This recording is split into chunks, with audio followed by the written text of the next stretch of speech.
University of Alabama in Birmingham. My name is Lee Naves, and it's my privilege this evening to serve as moderator for the program. We have two very special guests. One is Dr. Yosef Ben-Jochannan, who is an African anthropologist, an educator, an author, and a scholar. He's on my right, and on my left is Dr. George Simmonds. Dr. Simmonds is also a professor. He was born in the St. Croix, Virgin Islands, USA. And we will discuss a number of topics this evening. These gentlemen are here to talk about African origins. As you know, in America, Black History Month is celebrated every February. Without further ado, let's get right into it, because I know they have some interesting viewpoints that will stimulate your thinking, even if you disagree with them or agree. I'm going to call you Dr. Ben, if that's okay, because I understand that's what people usually call you. Yes. One of the more controversial positions that you take is that black Africans landed in America 2,000 years before Columbus. I would not specify the day, but probably exceeding 2,000 years. The fact is that Columbus never came to the United States of America or North and South America. He came as close as San Salvador. There's a rumor that says that Columbus came to America. He did not come to America. He came to an island of America. Vespucci came to America, not Columbus. He came to the Caribbeans. But it is commonly stated, just as much as they state, that Columbus discovered America while the Indians sat down watching him doing it. Now, but the knowledge of Africans in the Americas quite knowledgeable to scholars. The fact that it's suppressed doesn't have any validity at all. Let me bounce a couple of things off of you. One thing, this article that I'm going to be referring to our home audience and to our studio audience, this article came out in the September 1981 issue of Science Digest, and it's entitled Black Kings in Ancient America. You and some other black scholars believe that these people, African people, came to this continent before Columbus. We don't believe, we know. How do you know? What evidence? The evidence is there. For example, when you go to Central America, the Yucatan Peninsula, and at Ecuador and places like that, they have caches of Carthaginian money found 200 feet down in the ground, meaning that there were pluvial disruptions, and those money was buried. So it indicates a period of time, at least from that, when you look at the stratas, you could tell the period of time in which they've been here. And when you're talking about Carthage, you're talking about at least 212 BC, when Carthage was finally destroyed by the Romans. Again, the Queen Makeda, which you call the Queen of Sheba, there are maps which Rome, the church in Rome, the so-called Holy Father, has suppressed these maps from the time of Justinian, showing South America and what is today called Central America. The maps there, and Makeda goes back to at least 892 BC. Before Christ. Before the Let me point out another thing, just from the same article. I don't know if we can see this on television, but here is a picture. Tell me what this is, and why do you see this as proof of the presence of Africans in America before? That is the Columbus. head of an Olmec. And the Olmecs were said to be the first of the indigenous Americans. And if an Olmec walked in here, then you would believe that he had come from the middle of Africa. And there is no doubt about it that all of the writers prior to racism admitted that the Olmecs were in fact Africans who had come across here. There is no doubt when Pigafetta and others, the point is that Van Sertima is writing and others, but Leo Weiner in 1938 at Harvard University wrote a 2-volume book for which he was fired about the Africans, Olmecs being Africans. And let me bounce this off of you, okay? You take the same statue. You say, well, you say that they're obviously black features, thick lips, broad nose. The stereotype. But, okay, the stereotype. Other anthropologists say, I think Michael Cole was one of them, he says that this is not a black man. He said the people who made these statues, which I understand are 8 feet high, the people who made these statues didn't have sharp enough tools to give them white features, so they're not really black statues, they're white people carved with crude tools. What's your response to that? It's strange that the tools were not sharp enough to make narrow noses, but it was sharp enough to put eyelids. So it would seem to me that an eyelid is harder to make than a tin nose. But Michael Cole is no less a racist than the head of the Ku Klux Klan. I mean, what's the difference between Michael Cole Reagan and the Ku Klux Klan? It have the same philosophy. What is the difference between the fellows writing the Bible and write about the Queen of Sheba saying to Solomon, look not, ye daughters of Canaan, look not upon me because I'm black. My parents sent me in the vineyard and that's all this nonsense. She's black because nature made her black. Her mother and father were black, that's why she's black. Had nothing to do with going in any vineyard, even though it's in the Bible. Okay, you talked about religion. We're going to get to that in a while. Let me turn to Dr. Simmonds. You also agreed with this position that Africans were in this... I have no problem, no doubt. Why? As a matter of fact, speaking about, like Dr. Ben mentioned, and you spoke about Michael Deco, I own a book several years ago, and still have it in my possession, by Michael Deco himself, who is considered one of America's leading archaeologists and anthropologists from Yale, one of America's most prestigious schools. In his own work, he referred to them as Negroid. And he went further to state the title of the book is America's First Civilization, what you call civilization.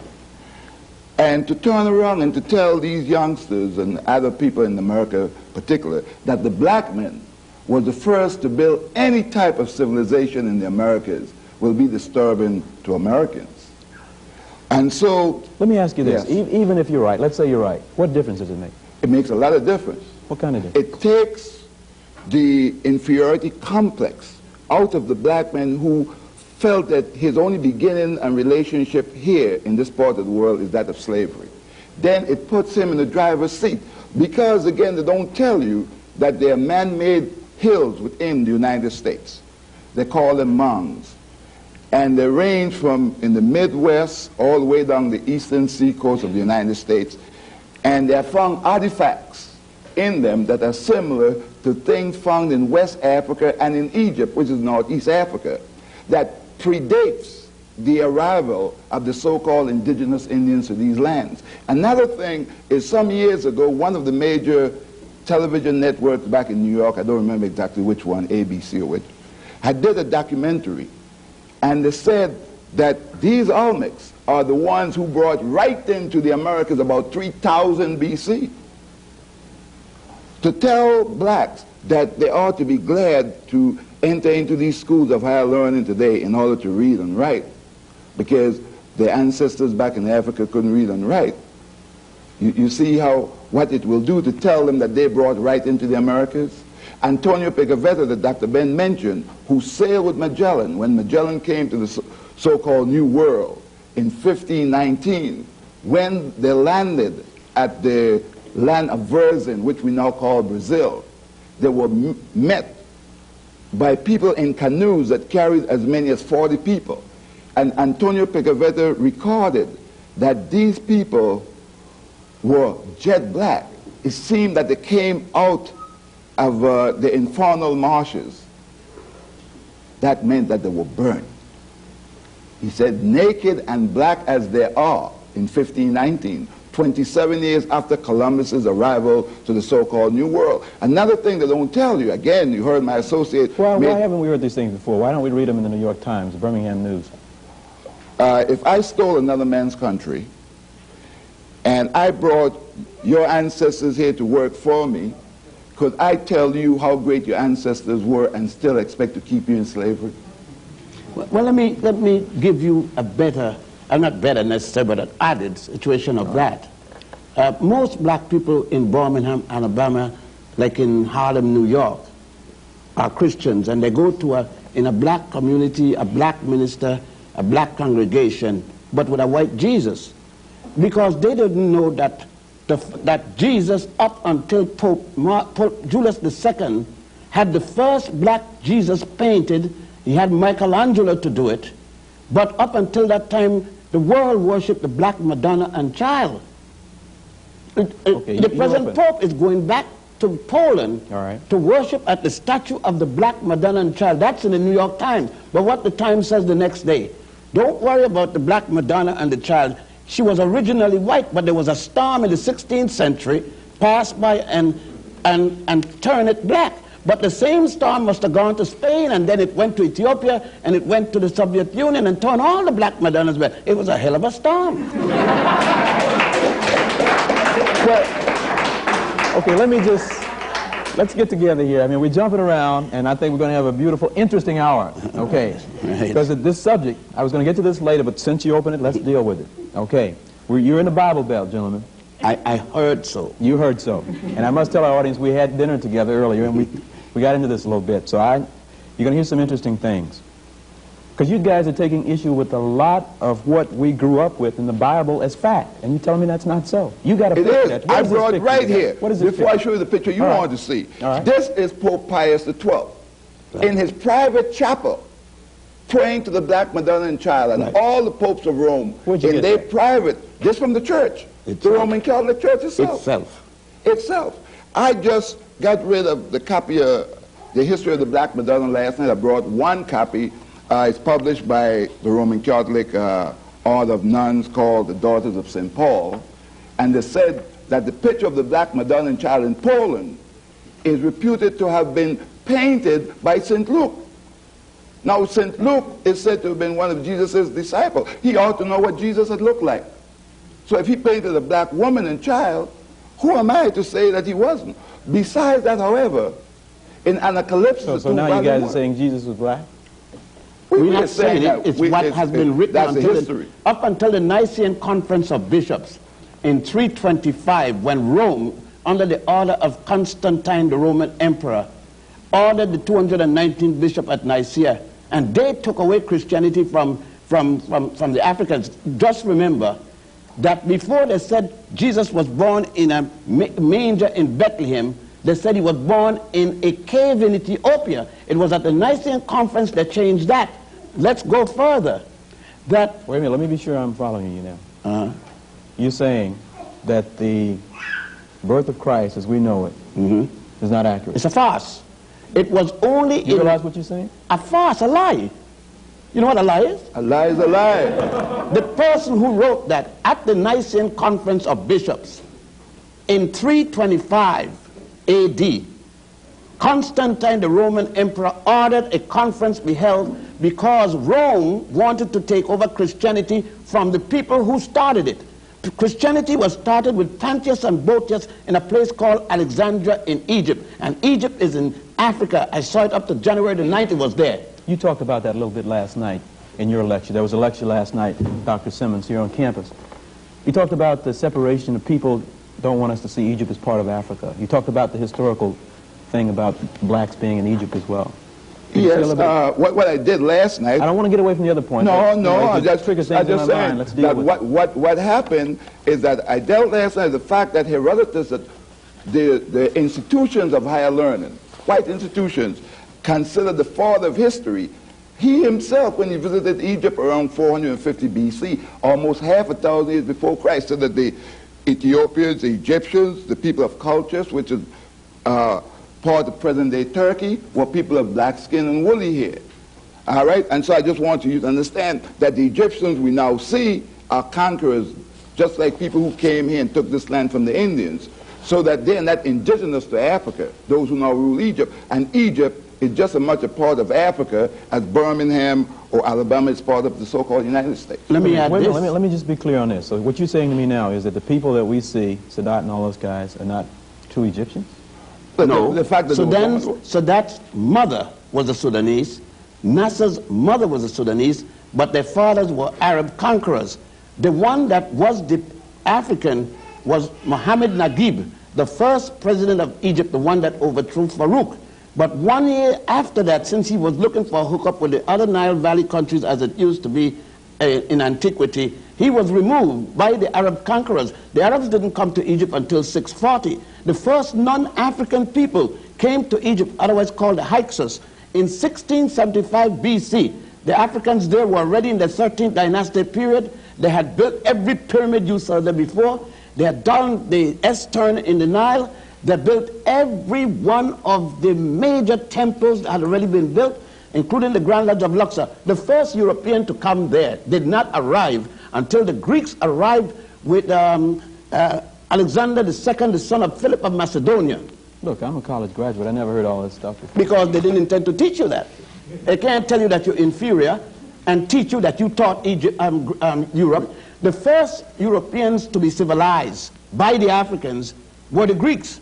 When you heard of Homer, the first European to have written anything, you couldn't miss that. They said that Homer wrote the Iliad and the Odyssey. And that was not until 833 BC.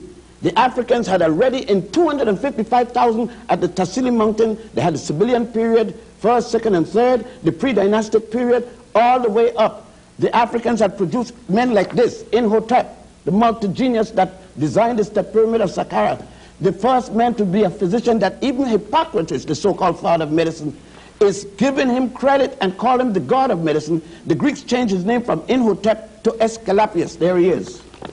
There he is. Wait a minute. This gets into what you were saying. So wait a minute. You guys are telling me now that black men taught Homer and... As a matter of went fact, to Egypt to school. As a matter of fact, the Egyptians said Homer was Egyptian, not Greek. That's right. It's only the Europeans said that. The Westerners now said that he was. But let us go back. Remember that Homer himself said in the Odyssey what? That the gods Zeus and Apollo, Europe's first gods, came from Ethiopia. Go read it. And I didn't write it. He wrote it. Thales, from Thales down to Socrates. And Socrates down to Aristotle, which they call the pre-Socratian philosophers and the post-Socratian philosophers. Each and every one, including Plato, who spent 15 years in Egypt receiving their education. You're saying Plato was educated in Egypt? 15 years. See, before that, you heard nothing of him. Every one of them. What you'd have me believe then also, for part of what you said last night, is that Plato and these guys went back home, and they were big guys. But they were taught in Egypt? Is that what you said? They came there for the education. And they said it. They didn't hide it. It's the modern writers, the modern instructors and professors who trying to deny it. Right, you can't have in a racist school in Birmingham non-racist education. Let me get to something you said last night that's not going to make you very popular in this town and may not allow you to get safely out of town. You told an audience last night that you saw, I think, in a tomb in Egypt. Yeah. You saw it with your own two eyes, right? Yes. You told me that Moses, there were more than 10 commandments. Moses just took 42. The negative confessions. Moses isn't supposed to have been born until 1349 BC. The Africans were already in the 18th dynastic period. Akhenaten, who died before Moses was born, and Imhotep, who died more than 2,000 years before the birth of Moses, and others at the Grand Lodge of Mem had 42 laws called now the negative confession, one for each nome. They go like this: I have not killed man nor woman. I have not spoken ill of the gods. Moses is supposed to be born in Egypt, they said, at a place called Sukkot. Already, it says that Moses get the 10 commandments of Mount Sinai. Mount Sinai is still in Africa, right? The Sinai Peninsula is a part of Egypt. More so, is it possible for Moses to be born in Egypt, educated in Egypt? At age 85, he's still in Egypt, and he did not learn the negative confessions. Is it possible for you to go to school, born in the United States, go to kindergarten, elementary, junior high school, and college, and never heard of the United States Constitution? Then it would have been impossible for Moses, when everybody had to read the negative confession 5 times a day, for Moses not to have seen those 42 laws and extracted 10 of them, leave 32 more. Now, if you could go to the temple of Setaiwan at Abydos, to go to the tomb of Ramesses VI at the Valley of the Kings, go to the temple of Edfu, where you would, by the way, see the story of an immaculate conception and a virgin birth 4,100 years before the Mary and Jesus story. As a matter of fact, wait. No, let me understand. This is shocking. Let me just put it in form of a question then. I mean, I don't want to stop this, because we're here for information. But what you're trying to get me to believe is that Moses didn't get the 10 commandments from Mount Sinai, but he got them from his fellow Africans. Moses was the high priest in Egypt, a high priest of the Egyptians in Egypt. Then what was he teaching? He wasn't a high priest of the Jews. There were no Jews in those days. They called them. Remember now, there was no Israel yet. Israel is not until 1196. And when we to hear of Abraham, Avram as he was called, coming into Egypt. The Africans already in Egypt, already in their 14th dynastic period when he shows up. All of the pyramids are built. That's another thing. Every one, the 62 pyramids in Egypt were built before the first Jew was born. Why was he fleeing from the Pharaoh? Let me ask What you was the something. charge? I could write anything when I want to write, you know. Who's going to stop me from writing if I got the power? I was about to ask you, what kind of trouble do you get into for holding these kind of views? Oh, the other day a black sister spat in my face, and because she couldn't take that. She couldn't take that Jesus was black. She said, no, no, no. I mean, he had no color. If he didn't have no color, how John the Baptist saw him to baptize him? Do you realize that you're getting at the foundation, that you're shooting and digging away at the foundation of what most of us grew up believing? Yeah, well, we believe a lot of things for a long time. One thing, they give us 3 pages in the Bible. Slave, obey your master. And that's what we believed for the longest time. They said that Jesus said, so how would Jesus, who fought the system, say to the slave, obey your master? It didn't sound rational, would it? So, look, most of the things, we're in a European system. You could come to this university and spend 4 years, go back and spend another 2 for your master's, and another 1 or 2 for your doctorate, and never had any course at all about Africans. But every day you come here, you got courses about Europeans. This is an extension of European culture, European belief, European racism. And it has no intent of teaching about the Africans. The Africans built the Europeans' first university, the University of Salamanca in Spain. These are historical records. It's just like... Okay, one of the things you said last night is that it's not just black people who are saying these things. No. Most of this information are written by whites. In white books. It's just that they don't emphasize it in the classroom. As a matter of fact, let me back you up when you open up the discourse. We were speaking about Columbus.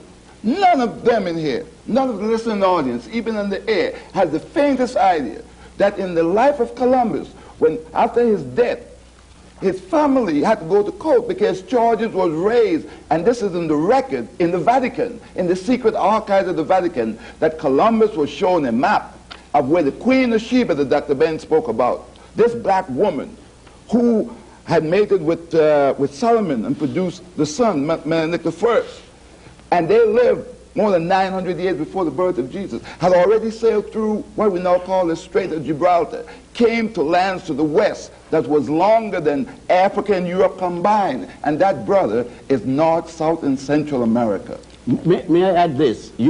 Right here at this university, they teach, and I've just been here a few days, right? A day. They teach in this institution because it's the same as Cornell or anywhere, that Hippocrates was the father of medicine. He's not until 333 BC. Let me read this for you. Okay, you teach at Cornell, is that? I teach at Cornell also. They let you teach this kind of stuff at Cornell? They teach it now. I'm there. Okay. 1700, in 1700 BC, that's 1400 years before Hippocrates, you can find the Kahum medical papyrus. Papyrus is paper. Okay. A compendium of information about women's diseases and pregnancies. In 1600 BC, that's 1300 years before Hippocrates, the Edward C. Smith Papyrus, a comparative surgical text and anatomical inquiry. It especially deals with the spinal column. 1550, let me jump to one here. The Ebers Papyrus. There is the whole book on it. A medical paper by Queen Hatshepsut, the first known queen in history, an Egyptian queen. A papyrus designed to show women how to develop a method to stop pregnancy, to insert into the vagina, made of the shrub of acacia and honey, which break down into lactic acid. Not only that, Monsanto, DuPont. So we're talking about birth control. Birth control in 1550 BC by the Africans. It's a long time before the pill. A few days before the pill. But keep in mind, however, keep in mind that Europe is not yet in history. European history. The Greeks ain't arrived yet. Just, all I ask, one at a time. All right. Okay. Go ahead. The civilization began. Homer have not written his Iliad and Odyssey. And the hero. Okay, all the stuff that you're saying we can find this. I ain't nothing say if it's not here, it's either in Doc's library or mine back in New York. Nothing we take for granted. What the books that we brought down. And you saying they're not all written by black men? No. Anacalypsis is written, look now. Okay. Anacalypsis is a 2-volume work by Sir Godfrey Higgins, written in 1838 in England and published by Watson Company. The Golden Bow is a 13-volume book by Sir James Fraser, published simultaneously in the United States and England, and it was published in 1938. Bible Myths and the Parallels in Other Religions, written by Thomas W. Dones, and is published in 1887 by Watson Company, London, England.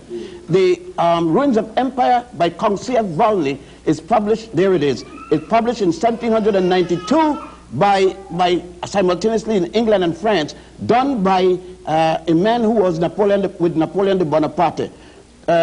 Let me just say this about that.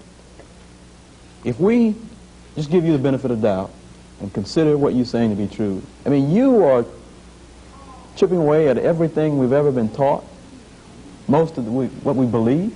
But you were taught it as slaves. Nobody. Slave in 3 pieces? Yes. We are no longer physical slaves, but we are mental slaves. And this is the worst form of slavery.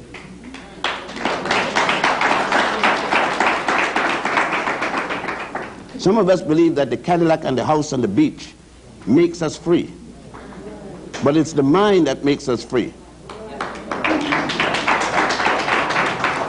Well, I'm just glad I have to ask the questions and don't have to defend any of this stuff. Go into something else for a minute. Tell us about some of those pictures, because I want to get as much into this hour as Well, we can. this picture that you are looking at right here is the picture of Pope St. Peter, the first Pope of Roman Catholicism, as the church admits. But this the man church has a black said that face. Black face, black everything.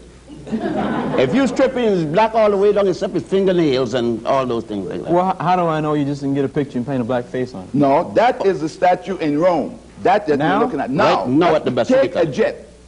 Can't afford it? Take the fastest means and go to Rome and You'll come see him back right and there. then tell us if it's not. That same picture, I used to teach at Roman You say, Catholic wait a minute, colleges. this is there now? Yes, now. With And the black every pope Has kisses to kiss his feet. Yeah, every pope kisses his toe. They said his toes are worn by the thousand kisses placed there. If the book that I got it from was not that heavy, I'll bring it, let you see the Pope kissing, Pope John the 23rd And kissing. who is this black guy? St. Peter. The man that they told you, every black minister, every white minister says, Jesus gave Peter the keys to heaven, which means that no white man, nobody else could enter into heaven unless he come by way of me, the black man. But I hold the keys to heaven. That's right. And there's no reason why Peter should not open for me. He suffered too then. What else you got there? Well, what I have here is some black saints. St. Augustine, some of you say that St. Augustine, St. John Chrysostom, St. Athanasius, and St. Ambrose. Black saints of the church. You have to remember that Christianity is called in Europe, and by Europeans, as the new religion. Right. It was alien to Europe. Emperor Constantine is the one who decided to take it. He said, I need a religion to unify my empire. With this religion, I could then conquer the world. And he himself was never a Christian until on his dying bed in the year 337 when he became converted to Christianity. But he took it to unify his empire. But isn't it Augustine, in his unchristian doctrines, he wrote 48 different works.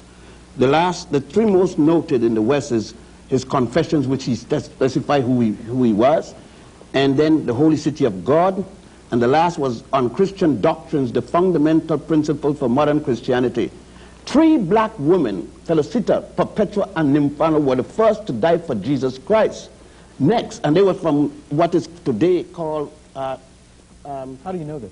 It's in the documents of the church. And it's in the writing of the church.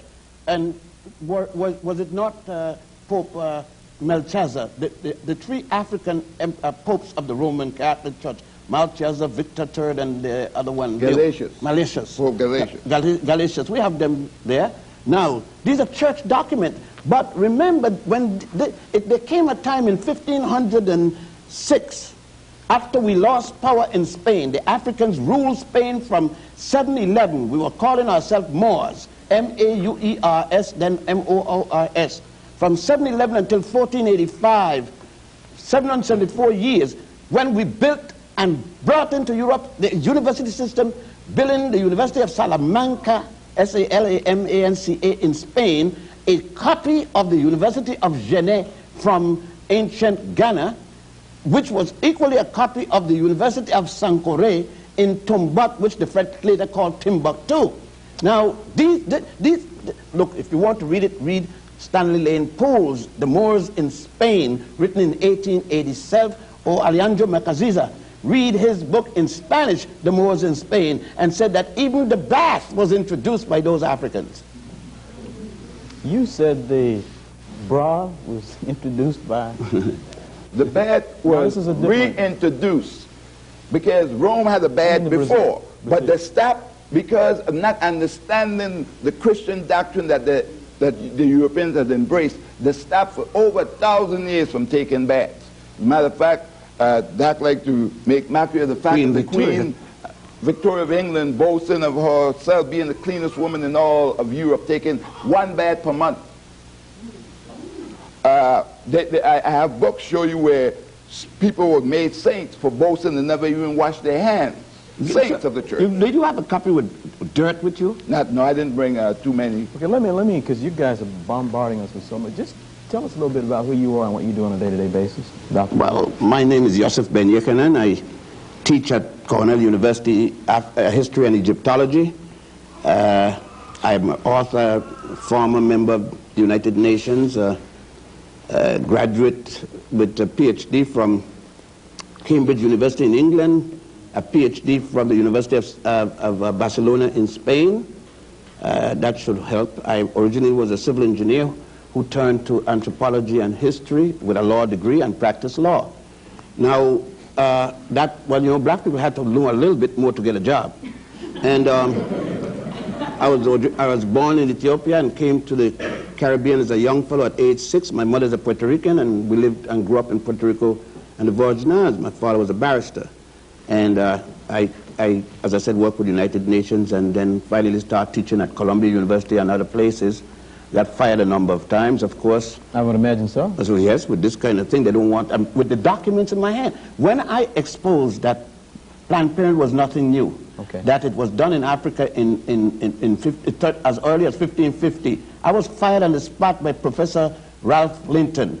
But about 10 years later, the American Medical Association published the Ebers Papyrus, the same thing I got fired for. Okay, I want to get back to something in one of your books in a minute, but just tell us, our audience at home and studio audience, a little bit about yourself, Dr. Simmonds. Oh, I'm not as fortunate as Dr. Ben. Dr. Ben is the intellectual, so I like to be the other extreme. I like to say that my college is that of hard knocks, and I use myself as the example as to how high a black man could come from mother wit. Mother wit in the sense that it is said that blacks are not intelligent. And so that what we do is complement each other. He being the extreme with all the degrees, and I will remain the little fellow in the street. However, the little fellow in the street have taught at some of your best colleges and taught the professors so that they could teach you. I've taught at Marist College. I've lectured for Yale. I have lectured in most of your best institutions. I just went to do a week seminar out in the state of Washington to educate some professors how to teach in teaching and teaching logic. I think what happened, like some people say, well, Simmonds, why don't you go and get the thing? I said, no, at my age, I'm not looking for prestige, but my churn will. And since there's a thing that black people are dumb, I like to sit back being dumb and just waste the intellectual other folks away. Well, he's being very modest. I'm looking for that He's quote. my associate in my office. That's all right. And yes, and at Malcolm King College, and was the chairman of the Department of History in many schools, so he's being modest. I am. Let's get back to some of this. Let me see that for a minute. Let's get back to some of this stuff we were talking about last night, you were talking about at dinner. You guys just took on the Bible. And which one? There are many Bibles. You got about 3,000 versions. And the one that most people here believe in is the King James Version. And when a version is not a fact, a version is something like the original. And James commissioned 47 men under Sir Francis Bacon. He pulled them from Cambridge University, Oxford University, University of Eton, and University of Scotland at Glasgow. Those 47 men wrote God's words. You're not going to be very popular in this area. I didn't plan to be. Okay. This quote from one of your books, and this will be available to our studio audience, and we'll talk about this a little bit after we get off the air. And I'm not even sure I should read this. This is from a Bible. That's the Bible in this. You should read it. Read what was in Genesis up until the 6th century. It is still in the Book of Mormons. That's the people in Salt Lake City, which many blacks have joined because they'll join the Ku Klux Klan as the open membership. It is still in the Calvinist teaching in South Africa. And read what was in the Bible up until the 6th century. So you're saying that this is still in the Mormon Bible? It's still in the Mormon Bible. It is still in the Calvinist Bible. And they look at the bottom where the Roman Catholic Church had it, and they now make an excuse that they were sorry that it was ever in there, but nevertheless it was. All right, let me just share this with our audience here and our audience at home. And this is from one of Dr. Ben's books. And from all the books, that it's on page 120 and 21 in that book. Let me just share a little bit of it here, because I want to get some reaction from you, and it's something for folks to think about. And you say this is from a Bible. Therefore, it must be Canaan, your firstborn, whom they enslave. And I'm just starting in the kind of the middle because there's a lot of it here. And since you have disabled me, doing ugly things in blackness of night, Canaan's children shall be born ugly and black. Moreover, because you twisted your head around to see my nakedness, your grandchildren's hair shall be twisted into kinks, and their eyes red. Again, because your lips jested at my misfortune, theirs shall swell. And because you neglected my nakedness, they shall go naked. And the rest of this stuff is underlined. And this is a quote from the book. Bible, you say. And their male members shall be shamefully elongated. Men of this race are called Negroes. Their forefather Canaan commanded them to love theft and fornication, to be banded together in hatred of their masters, and never to tell the truth. That's right. It was in the Judeo-Christian Bible until the 6th century of the Christian era, also called AD, Anno Domini. And some black ministers refer to it. Just a few weeks ago in New York, I was listening to my radio on one of these religious programs sponsored by a liquor store. And it says, the minister says that these young blacks are acting up. We shouldn't act up anyhow because when we die and we go to heaven, we're going to be white anyhow. So we say anything. Remember that we did not know that Christianity came from Egypt, and that the first monastery was on the island of Philae, which is still there now, and that the Christianity went into Ethiopia and all of North Africa, where they had 7 patriarchs and 27 bishops before the first one in Greece or Rome. We knew nothing about that. We didn't know. Up to now, you got black people sending missionaries to Africa, not knowing that the Coptic church is older than the Roman church. We still send missionaries. We still tell lies about Africans eating the missionaries. I wish we did eat the missionaries, then we would have had no problem. But we still got that. We still got roots. People thinking that roots has something to do with history when the man says a novel. People naming their children Kente Conte and Conte Kente and all kind of thing now. With these people, you take issue with that? You find something wrong? Yeah, it's garbage. It has nothing to do with history. Are you calling It's Roots, a novel. Roots the most popular television show in the history Amos of this and Andy country? was the most popular radio show. And it had nothing to do with black people. It were 2 white Jews. You know, as I told you, the worst part of our enslavement is not the shackle on the hand. It's the shackle on the mind. What we have been conditioned.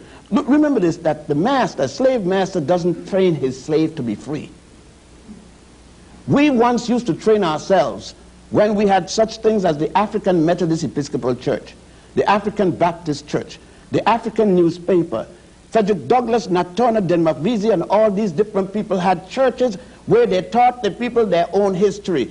Look, go into our churches and find out, do they sing the spirituals anymore? No. They got anthems from Scotland, from Germany, they don't sing the songs of the African people anymore in the churches. What's wrong with that?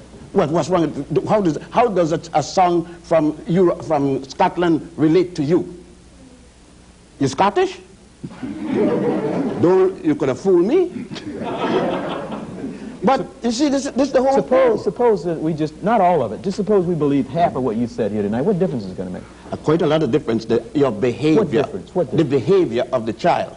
If you tell a child that all his ancestors and all his people before him ever was, and you prove it to him by not showing him anything that his people did, why would he feel good? When you got busing now, everybody's been fighting for busing. So the bus goes, you show me one bus bringing one white kid from a white neighborhood into a black neighborhood to study.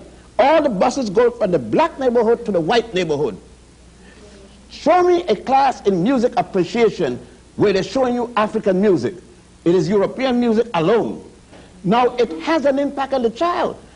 The problem that we are facing is that, I see you ask what's the difference, okay. In the church tomorrow, they're going to be a church, and every one of the black churches got a white Jesus. Go into a Chinese church and see if you don't see Jesus got slit eye like a Chinese. Go, you know what I mean? Go to everybody but us. Religion is the deification of a culture. And the gods look like the people talking about it. And the angels. Here you got Jesus. Now give me, if you talk about image. December the 25th, coming. You're going to see this, and before. Jesus wrapped with swaddling bands. It says it. Wool. We're in the desert now. It's 110 degrees minimum Fahrenheit. We're in the desert, and the child is wrapped in swaddling band, wool. What mother's going to wrap her child in a wool blanket in the desert? Let's go further. And on the roof of the manger, there is snow. If you give your daughter an icicle and then tell her, take it back and put it in the oven with 110 degrees Fahrenheit and go back to expect to find an icicle, you're going to find running hot water.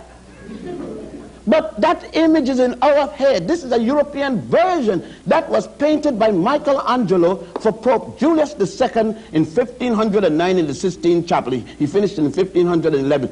An image, one picture that says worth 1,000 words. Now you have three wise men in the middle of the desert. One is from Africa. One is black, they said. I mean, how this possible? Moses born in Egypt, and they show him in the book. He was born in Africa. Another one. The angel of the Lord, wait now. The angel of the Lord come to Mary and said to Mary, carry the little boy and hide him among his cousin in Egypt, because Herod wants to kill him, right? She comes and takes this child to Africa. Egypt is in Africa. Hid him among his cousin. He's blonde, he's blue-eyed, and he got golden hair. And he's hidden among a bunch of black kids. The army came, the navy came, everybody searched every house and can't find that boy.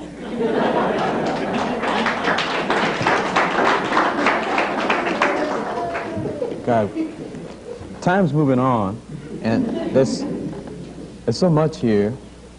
Okay, let me just throw this at you. I'm sure you've offended a lot of people's religion. There are those who would say, or sure I'm thinking, or sure I'm sure they're thinking, that what you're saying is just a lot of racist garbage. Well, they will say reverse racist. They don't allow us to be plain racist. We have to be different. We're the reverse kind. Now, people will say anything, and even black people will say we will control our mind, our thinking. The point is this, that the person said have never read anything hardly. Let us go into the theologian's library and see the amount of books they have. How many of these people have gone and traveled? You see, what I'm saying, there is no major university, major library in Europe I have never been to. There's no major library in Asia or Africa I have never been to. I have been to every one of the major tombs and temples of Egypt and got the pictures and read the hieroglyphs and everything like that. You even said you discovered England. Tell people about I discovered England when I was, the first time I went to England, I discovered it. I was in the middle of London walking around, doing like this, looking around, and the Bobby, that's the policeman, he came and he says, what you doing? I said, I'm discovering England. He says, you must be deaf. You know what that means, crazy in English. And England have always been here. Says, well, I'm doing like Columbus. I just came here. I'm the first of my people to come, so I got to discover it. They discover everything that they came to, isn't it? They discovered the source of the Nile. While the African brought them, showing the source of the Nile. Africans there having a nice bath, naked. Naked, we were bathing very naked because what we got to hide? We were naked. But you claim that Africans invented the brassiere. Yeah, but the fact that they invented the brassiere as a string for the purpose of keeping the breast from jumping up and down. I mean, you know, because it causes young men to burn when they see that. But the thing is, as I was listening to Dr. Ben speaking about the European discovery, I thought about going to the moon, that the Europeans have not changed. Up to today, he still operates that way. Wherever he goes, the first thing he does is plant a flag. When the United States sent men to the moon, they didn't care if there were moon people up there. The first thing they did is put that flag. This belongs to us and the Bible. I'm ready to kill for it. Okay, putting aside charges of reversed racism, you guys are chomping at the beliefs of a lot of black folk. I mean, at dinner, you shook up some people when you said that, talked about black preachers. Yeah, but let me just ask you this. I mean, let's just say this. All right. People believe, unfortunately, most black people here believe that the only religion black people ever had was Christianity or Judaism or Islam. They forget that the first known religion was the worship of Ptah, P-T-A-H, along the Nile. There was no Adam and Eve mentioned any place yet because there was no Judaism, and if there's no Judaism, there's no book of Genesis. But you went so far as to say that the virgin birth, Adam and Eve, Noah, were all repetition, and they could read the works of... you said they're myths. They're myths. All religion is myths. Religion is based upon belief. There are people who would bet their lives that Jesus was born There are people who are dying to go into cemeteries. But that doesn't make things stop. The way we were taught as if there was no other religion but Judaism, Christianity, or Islam. There were religions, and our religion way older than Judaism and Christianity and Islam. Let me jump that to this, the Africans did. The religion of the worship of Olodumare, for example, among the Yoruba, is more than 2,000 years older than Christianity. All right, let me get to this because I see time is creeping up on us. We were sitting around the dinner table, some students and people, and question came to you both. The way you sound, you guys may not believe in God or something. I am married to an ex-nun, an ex-Roman Catholic nun. I drive her to 35 years we've been married a few days ago, and I drive her to church on occasion. I'll go in and listen. I'll go to the mosque. I'll go to the Buddhist temple. I go to anybody's religion because religion is a belief. Nobody has it. Now, you ask if I believe in God, you must first explain, because I met the guy that robbed my house, believed in God. He had a big cross on his chest when they caught him and down at the precinct. He believed. That didn't stop him from robbing my house.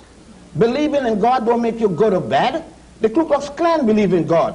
The one thing that they said that they have established a religion to protect the name of Jesus. And so read the whole philosophy. Most of the people here in the Bible Belt will cut your throat for being black. Did the Bible stop them from being racist? No. That don't mean a thing because you believe. You believe and your behavior are two different things. And people ask, you believe in God, you don't believe in God. So what that mean? It doesn't mean I won't cut your throat. Okay, but you said earlier that if we stop paying black preachers tomorrow morning, the church will close. How many of them come in to do volunteer work? It's a business. There's a salary people get out of it, whether it's Christianity, Judaism, Islam, Buddhism, or what. Christianity and religion as we know it is a business? Big business. Biggest business, they're bigger than IT&T. You get all kinds of tax breaks, and all kinds of privileges when you're the minister. His salary is paid. You think the Pope would be there if he didn't get a big salary? He'd get the big salary of all. Do you think, no, let's face it. How many ministers you know doing it for free? Just tell me. Okay, this is black. If you don't pay your 10% tithing and see how, if you're going to get buried, they leave your corpse, it may come to the undertaker parlor and say a few words, but you're not coming to the cemetery. You sing in the choir. all you want and go and get married and see if you have to pay. What are we to learn from all this? How are we to change our lives? Or how will it change our lives for the better, or can it? No, I am not against anyone believing in a God system. To the contrary, I do believe in a God system. A system. But what I'm against is that for African people, and by the way, you're Africans, you know, you may not know that, but just remember, if you get a rabbit and put it in an oven, and the next day you go in there and they has little ones, you don't call them biscuits. And if Africans come to America and got little babies, they're Africans. Okay, I know you don't like that when you look in the mirror because you can't think you're an African. But anyhow, I have no objection at all. My children, I have a daughter who's a Jehovah's Witness. I have... Does that bother you? No, it don't bother me because I train my children. And I know what they believe and don't believe. And in fact of her being a Jehovah's Witness, when problems strike, it's Big Daddy they're coming to. I know that. And my daughter was trained to be intelligent, that you don't pray to stop getting pregnant. You have to do something about that. You gotta go either to the drugstore or a gynecologist. You pray all you want. If you're having a man, the praying will stop the pregnancy. You understand? But birth control will. Okay, the pill will help.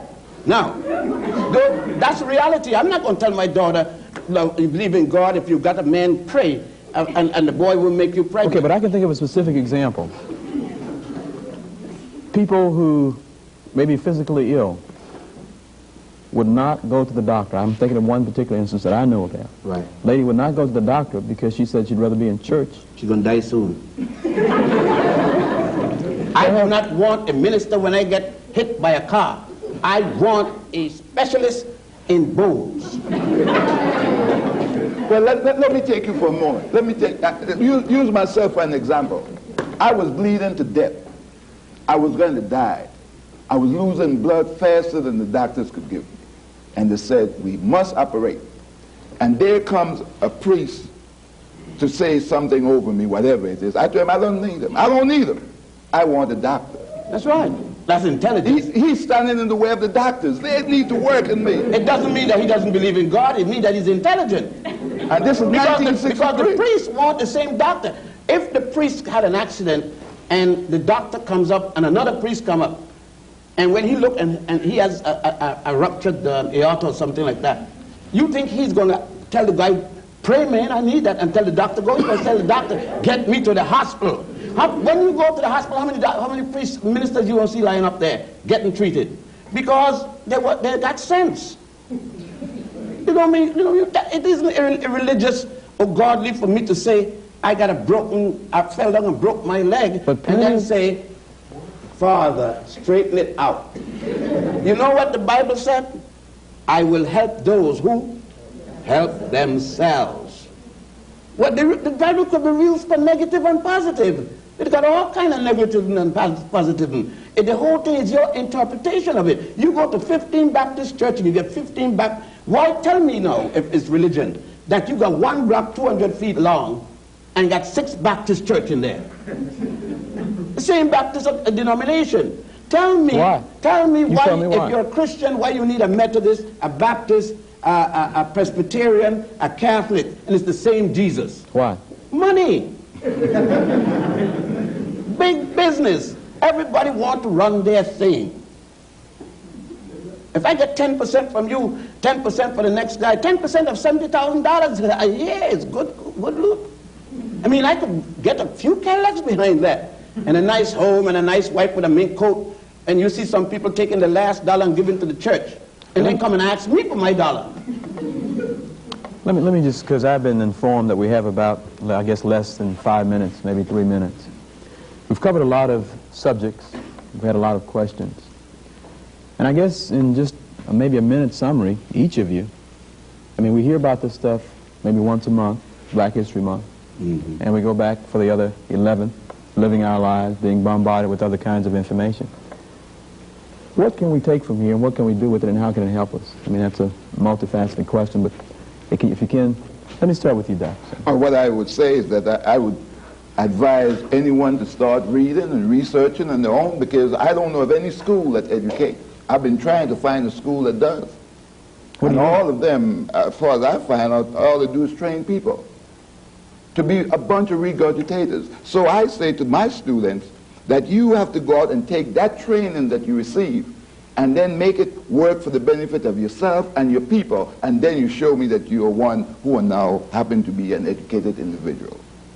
So you have to keep reading, and it will benefit you in the long run. Well, is there any value to what we've been doing here for the last hour? Yes, because now we have brought a tremendous amount of new information, hopefully, to light, and other people will start trying to check us out, and then they too will become enlightened. We hope that they do try to prove us wrong. But you probably also offended a lot of folks. Well, look, new knowledge does. If someone tells you that your girlfriend that you love so well is a prostitute, and you never seen her prostituting, it's shocking. And if you catch her, you really can't believe it. You might even kill the guy for telling you.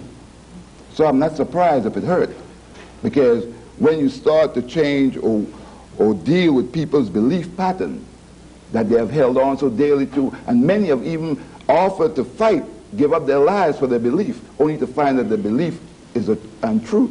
Okay, we just have a minute left, and I know that's not a lot of time, but final statement on your part, Dr. Ben.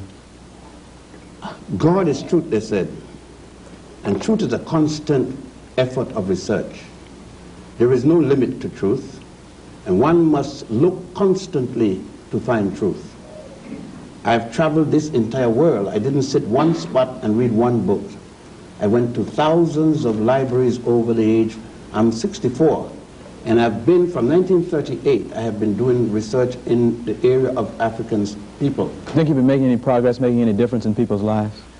Progress is a relative thing. It all depends on what you're equating from what point to where. Okay, we only got 30 seconds left, so yes? No, we haven't made any progress if you look at percentage-wise. And the college campus we are now, professors, let's say, where we got 5 professors in 1,000 students. One time we had no professor in 100 students.